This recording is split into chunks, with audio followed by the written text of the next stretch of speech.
Now, for the first time in its entirety, you are seeing the Mexico City saucer just as we first saw it. We haven't enhanced or manipulated the footage, and we haven't removed anything. Translation is being withheld because of the nature of the language used. Let's just say the shooter and his friend are very excited.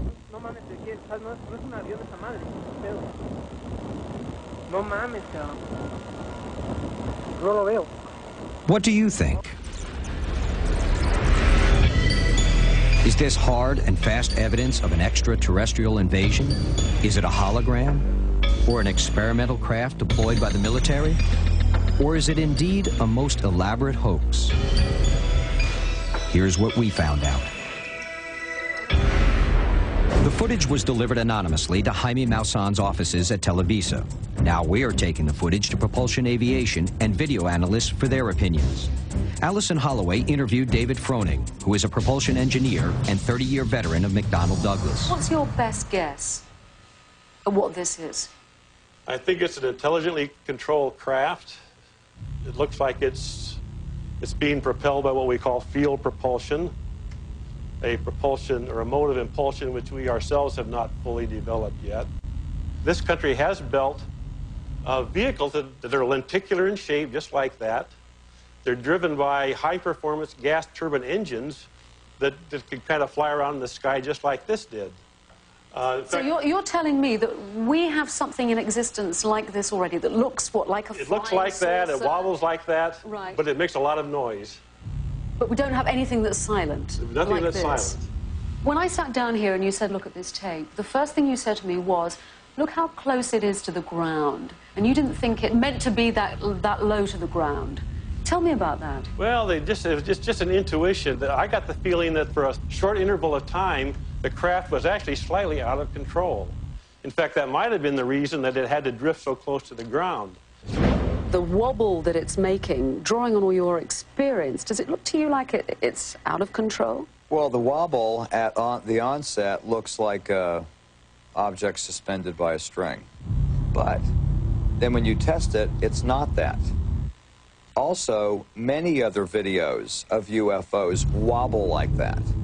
And what if it wasn't a real craft at all? What if the whole thing was a special effects trick created in an editing room or on a computer?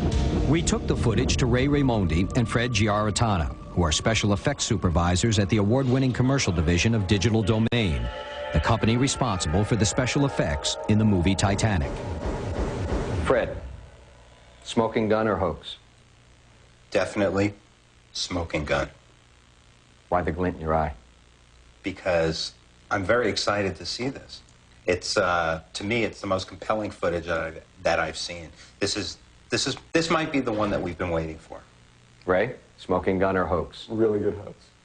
A hoax in which there was physically a craft over this apartment building, or a hoax that was done in a computer-generated lab such as this? Right. From what we've been able to look at, it looks like either it was done amazingly well from a CG point of view, like in a computer effects place or something like that. But I don't really believe that. There's just too many things that make it look like it was really, really there. It was photographed in the camera, meaning that it wasn't affected afterward. Like, for instance, when it goes behind the building, the way the edge breaks apart is kind of consistent with the way video consumer cameras just kind of break up on those edges. All right, so we're on the wide shot. If you can pull that back just a little bit. We're on a wide shot right here. And you can see a little figure up here to the left of this apartment building. Then if you let it roll, and as it goes, that figure, you zoom in and the figure gets bigger. Right. Yeah, That's a difficult effect to do. Yeah, the first thing we noticed was just that if it was done as an effect, it was done seamlessly, because the zoom part it's natural. The hand holding of the camera is all natural, and whatever that is stays exactly with it perfectly. How was it done then? My theory in looking at it is it looks like it's being suspended from something above, like a helicopter. It's so far away and hazy that if there was a cable there, you wouldn't see it. Am I correct in hearing that you both agree this did exist over these buildings on that day when these pictures were shot? More than likely. You disagree whether it's a man-made hoax or a real deal craft of some sort. But how hard would it be to create a believable hoax? With a home video camera and their effect computer, Fred and Ray made this on a coffee break. What you're seeing here, this pie plate in the sky, we did literally in a half an hour. If this were for a commercial client or a motion picture client, we would have spent maybe a week with this shot. It would have been perfect. You would believe it as much as you believe the Mexico City shot. We're doing this on this is $1 million visual effects system here. This is the best. This is the best. This is Cadillac right here. So it doesn't come any better than this. But it's not the only one in the world. No, and I know there's a few in Mexico. It was a misty day. Who knows what all the mechanisms are available for stealth and cloaking of these kinds of ships? What if the pilots of this ship realized when the person shooting the video had them locked on, holy smoke, somebody can see us now, and they revved up their engines, got out of there? I think if this was a hoax, they would have come out already. If in 6 months, 2 years, nothing has happened. The truth hasn't come out, but nobody has proved this wasn't real. Then I think we have the real thing. But in the shadow world between UFO, Black Project, and hoax, there are no absolute truths. We may never know if the real danger is imaginary, coming from our own government, or most chilling of all, coming from the stars.